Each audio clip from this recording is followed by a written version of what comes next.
சிறியோர்களே, பெரியோர்களே,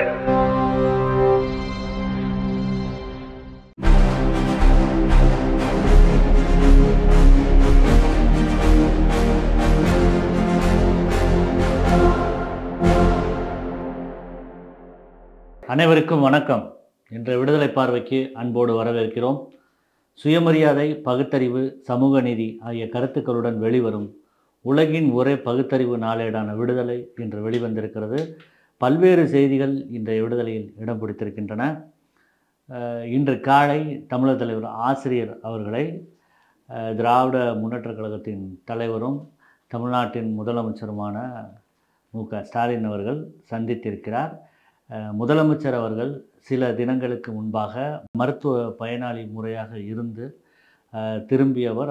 அவரது பணியை தொடர்ந்து சுறுசுறுப்பாக செய்வதற்காக திராவிடர் கழக தலைவர் அவர்கள் வாழ்த்து தெரிவித்திருக்கிறார். அதே போன்று தமிழர் தலைவர் ஆசிரியர் அவர்கள் காதில் ஏற்பட்ட தொற்றின் காரணமாக மருத்துவ பயனாளியாக சில நாள் மருத்துவமனையிலிருந்து உடல்நலம் திரும்பி தற்போது அவர் மீண்டும் தனது பகுத்தறிவு பணியை தொடர்வதற்காக முதலமைச்சர் அவர்களும் தங்களது வாழ்த்துக்களை பரஸ்பரம் பரிமாறிக்கொண்டிருக்கிறார்கள்.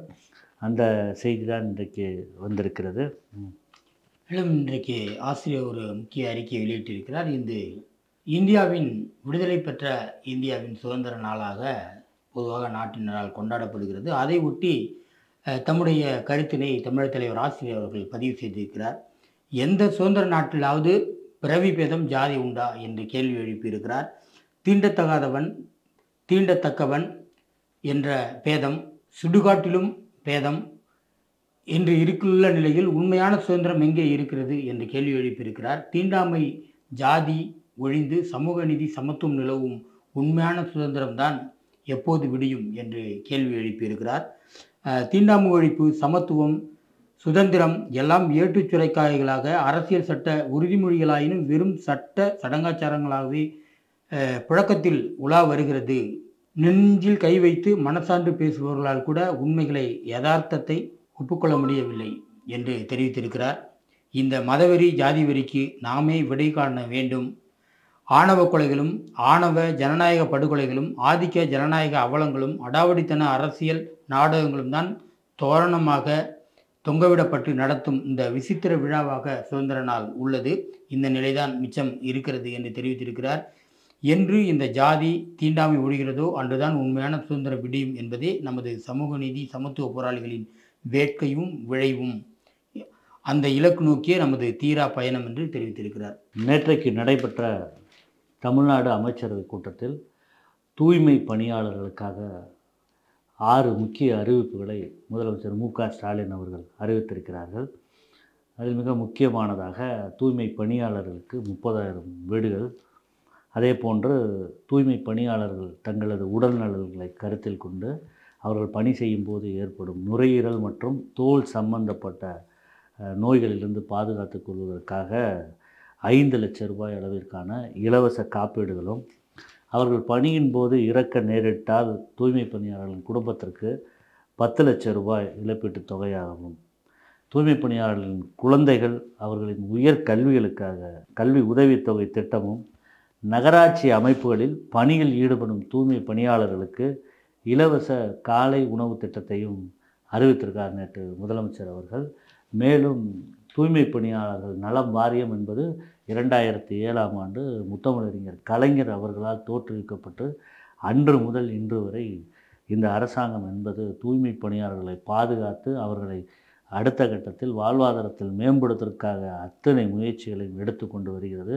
அவர்களுக்கு எப்போதும் உற்ற துணையாக இருந்து வருகிறது என்று அந்த கூட்டத்தில் முதலமைச்சர் மு.க.ஸ்டாலின் அவர்கள் பேசியிருக்கிறார். அதை ஒட்டிதான் இன்றைக்கு திராவிடர் கழக தலைவர் தமிழர் தலைவர் ஆசிரியர் அவர்கள் ஒரு மிக முக்கிய அறிக்கையும் வெளியிட்டிருக்கிறார். எமது அருமை தூய்மை பணியாளர் சகோதர சகோதரிகளுக்கு உரிமையுடன் அன்பு வேண்டுகோள் என்று அந்த அறிக்கை வந்திருக்கிறது. நமது முதலமைச்சர் ஒரு ஒப்பற்ற மனிதநேயர், ஒடுக்கப்பட்ட சமூகத்தவர்களிடம் உரிமையும் உறவும் மாறாத அன்பும் கொண்டவர். மக்கள் மீது துப்பாக்கி சூட்டை தொலைக்காட்சியில் பார்த்து தெரிந்து கொள்ளும் முதல் அமைச்சர் அல்ல அவர் என்பதை சுட்டிக்காட்டியிருக்கிறார்.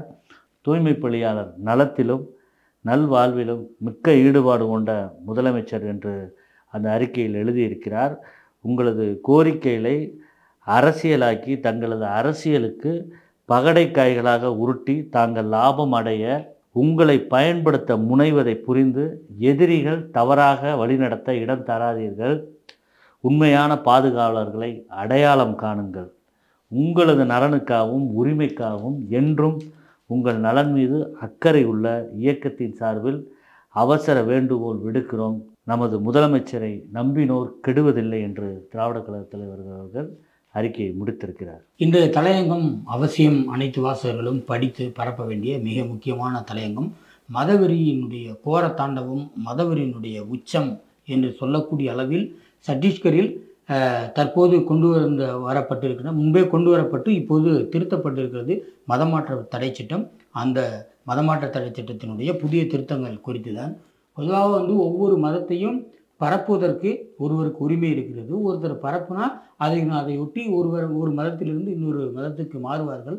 இதுதான் மதமாற்றம். மதமாற்றம் என்பது அரசியல் சட்டம் அங்கீகரிக்கக்கூடியது. ஆனால் பெயரளவிற்கு கட்டாய என்று ஒரு வார்த்தையை மட்டும் சேர்த்து கொண்டு அவளுடைய மத பிரச்சார உரிமைகளை தடுக்கும் விதமாக மதம் மாற்ற தடை சட்டம் கொண்டு வரப்பட்டிருக்கிறது. அது தற்போது திருத்தப்பட்டிருக்கிறது. இந்த மதமாற்றத்தில் ஈடுபடுவோர் என்று அந்த அரசு கருதுபவர்களுக்கு அதிகபட்சமாக 10 ஆண்டுகள் வரை சிறை தண்டனை வழங்கப்படும் என்று, அதாவது உச்சபட்சமான ஒரு தண்டனை. மேலும் இந்த மதமாற்றத்திற்கு உள்ளாபவர்கள் அவரது நண்பர்களோ அவர்களுக்கு தெரிந்தவர்களோ அவரது நலம் விரும்பிகள் யாராக இருந்தாலும் புகார் கொடுக்கலாம். அந்த புகாரின் பேரில் எந்த விதமான வாரண்ட்டும் இல்லாமல் கைது செய்ய முடியும். அதற்கு ஜாமீன் கிடையாது என்றெல்லாம் திருத்தி இருக்கிறார்கள். அந்த சட்டத்தினுடைய தீமைகளை விளக்கிதான் இன்றைய தலையங்கம் வந்திருக்கிறது.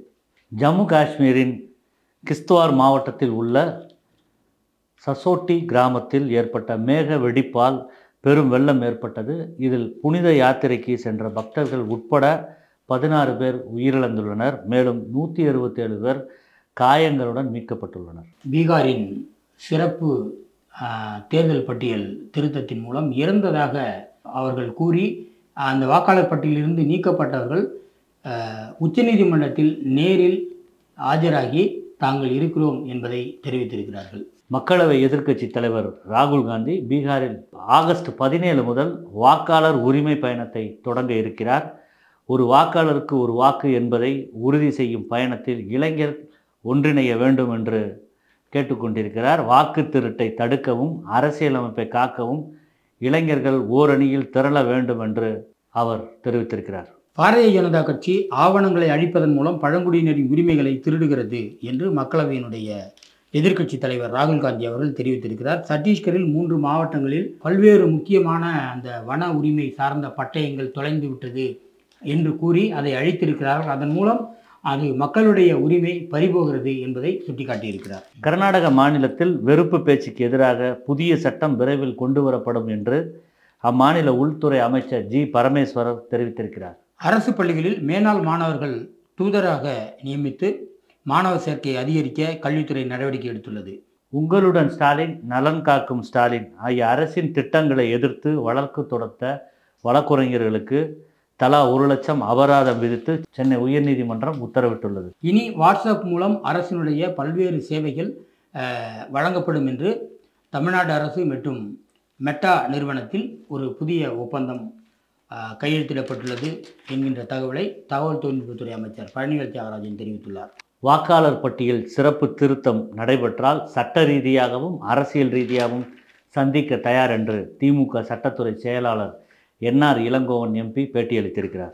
வாக்காளர் பட்டியல் திருத்தத்தின் போது ஆதார் கார்டை நிச்சயம் ஏற்க வேண்டும் என்றும் நீக்கப்பட்ட 6.5 லட்சம் வாக்காளர்களின் விவரங்களை கண்டிப்பாக வெளியிட வேண்டும் என்றும் தேர்தல் ஆணையத்திடம் திட்டவட்டமாக உச்சநீதிமன்றம் தெரிவித்துள்ளது. தமிழ்நாடு முதலமைச்சர் மு.க. ஸ்டாலின் அவர்கள் இன்று சென்னை தலைமைச் செயலக கோட்டை முகப்பில் நடைபெற்ற சுதந்திர தின விழாவில் தமிழ்நாட்டிற்கும் தமிழ் இனத்திற்கும் தமிழ் வளர்ச்சிக்கும் பெரும் பங்காற்றிய இந்திய யூனியன் முஸ்லீம் லீக் கட்சியின் தேசிய தலைவர் பேராசிரியர் K.M. காதர் மொய்தீன் அவர்களுக்கு தகைசால் தமிழர் விருதுடன் ரூபாய் 10 லட்சத்திற்கான காசோலை மற்றும் பாராட்டு சான்றிதழை வழங்கி சிறப்பித்திருக்கிறார்.